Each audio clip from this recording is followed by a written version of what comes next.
of your National Weather Service. The preceding signal was a test of the public warning and alarms for transmitters in the Florida listening area from Ruskin, Florida.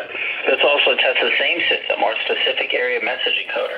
The same system will alert only the county or counties affected by a particular warning.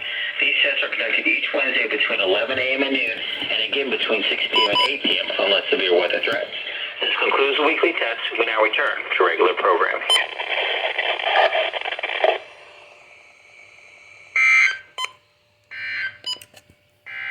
This is NOAA Weather Radio, KHP32 Tampa Bay, the voice of the National Weather Service, broadcasting at a frequency of 162.55 megahertz.